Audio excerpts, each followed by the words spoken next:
देवसुतं देवं कंसचारूढमर्दनं देवकी परमानन्दं कृष्णं वन्दे जगद्गुरुं श्रीकृष्णं वन्दे जगद्गुरुं।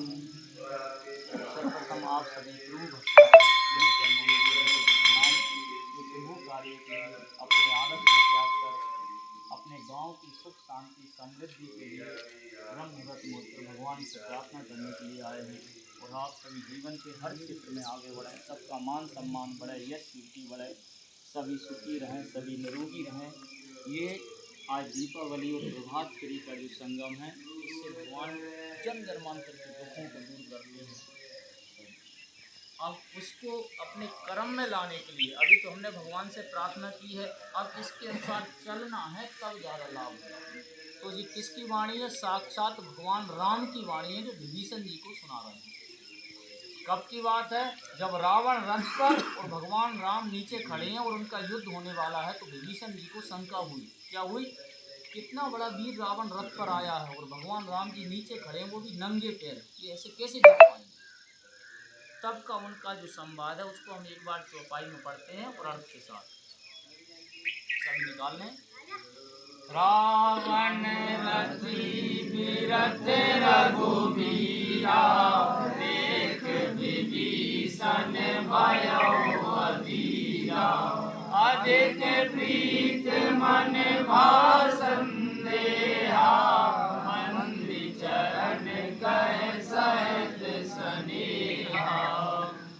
रावण को रथ पर और श्री रघुवीर को बिना रथ के देखकर विभीषण अधीर हो गए और प्रेम अधिक होने से उनके मन में संदेह हो गया कि वे बिना रथ के रावण को कैसे जीत सकेंगे। श्री राम जी के चरणों की वंदना करके वे स्नेह पूर्वक कहने लगे। क्या कहने लगे? विभीषण जी, नाथ न रथ नहीं तन पद त्राना, जय होई सुसैंदन आना। हे नाथ, आपके पास ना रथ है, ना तन की रक्षा करने वाला कवच है और ना जूते ही हैं। भाई बलवान वीर रावण किस प्रकार जीता जाएगा? कृपा निदान श्री राम जी ने कहा, हे सखे सुनो, जिससे जय होती है, विजय मिलती है, सफलता प्राप्त होती है, वो रथ तो दूसरा ही है। तो दूसरा रथ कौन सा है? अब बताने वाले हैं। सूरज धीरज तेहि रथ चाका, सत्यशील दृढ़ ध्वजा पताका। बल विवेक दम परहित घोरे, क्षमा कृपा समता रज जोरे। भगवान राम जी ने कहा, शौर्य और धैर्य उस रथ के पहिए हैं। जिनके पास शौर्य भी है और धीरज भी है, ये दो रथ के पहिए बताए हैं। सत्य, जो हमेशा सत्य के मार्ग पर चलते हैं, शास्त्रों के मार्ग पर चलते हैं, भगवान के बताए मार्ग पर चलते हैं और शील सदैव सदाचार का पालन करते हैं, उनकी ध्वजा और पताका है। बल होना चाहिए। शरीर में बल होगा तभी कोई भी कार्य कर पाएंगे। जब बुद्धि में बल होगा तभी हम अच्छा निर्णय ले पाएंगे। जब हमारे पास धन बल होगा तो अच्छे काम में लगाएंगे तो उससे विकास होगा। और मनोबल होगा तो एक व्यक्ति भी खड़ा होकर पूरी दुनिया को बदलने के लिए तैयार हो जाता है। मनोबल इतना बड़ा होता है। बड़े बड़े इतिहास में हम देखें, एक एक व्यक्ति ने मोर्चा संभाला है और पूरे गांव के गांव और देश के देश बदल डाले। एक अन्ना हजारे जी ने अभी भी जीवित हैं, रालेगढ़ सिद्धि में रहते, हम सब मिलके आए। एक व्यक्ति ने मोर्चा संभाला तो बहुत कुछ विकास कर दिया।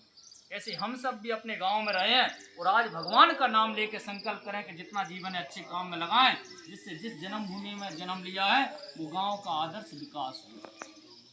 फिर क्या कह रहे हैं? परोपकार करने का जिनका स्वभाव है। 4 घोड़े बताएं, बल, विवेक, अच्छी बुद्धि और दम यानी इंद्रियों का सदुपयोग करना और परोपकार करने का भाव, सबका हित हो ऐसा काम करना है। फिर क्या बताया? क्षमा, दया और समता रूपी डोरी से रथ में जुड़े हैं। फिर कह रहे हैं, ईश भजन सारथी सुजाना, बिरति चरण संतोष कृपाना। दान परस बुद्धि शक्ति प्रचंडा, हर विज्ञान कठिन को दंडा। अब क्या कह रहा है? ईश ईश्वर का भजन ही उस रथ को चलाने वाला चतुर सारथी है। लेकिन वो रथ किसको प्राप्त होगा?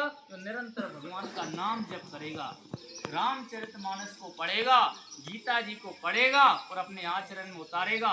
ऐसे सभी भक्तों को इकट्ठा करके भगवान के मार्ग पर चलाने का प्रयास करेगा, उसके अंदर ये रथ घटित हो जाएगा। फिर कह रहे हैं वैराग्य ढाल है, बुरे कर्मों को छोड़ना ही वैराग्य। जो अभी तक हमने गलतियां की उनको छोड़ देना। आज से कितना सा जीवन बचा, सतयुग में जीना है, भगवान के मार्ग पर चलना है। बुरे कर्मों को छोड़ना ही वैराग्य है, ये ढाल बताया। संतोष तलवार है, सब कुछ मिलने के बाद हमें जो भगवान ने दिया है योग के अनुसार उसमें संतुष्ट रहना है, देखा देखी नहीं करना किसी को। दान फरसा है, दान अच्छे का, धन का दान अच्छे काम में लगे, अपने शरीर से अच्छे काम में सेवा हो, हमारे पास ज्ञान है वो अच्छे काम में लगे, तो ये दान क्या बताया? फरसा।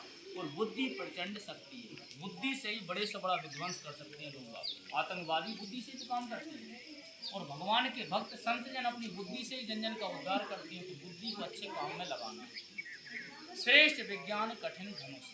फिर कह रहे हैं अमल अचल मन त्रोण समाना, समय जम नियम श्री मुख नाना, कवच अवेद विप्र गुरु पूजा, यही समय विजय हो पाए न दूजा।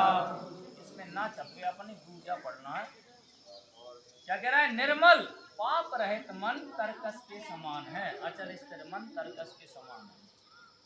रामचरितमानस में चौपाई आती है, निर्मल मन जन सो मोहि पावा, कोई कपट छल छिद्र न भावा। निर्मल मन हो जाएगा तो भगवान तो हर जगह है।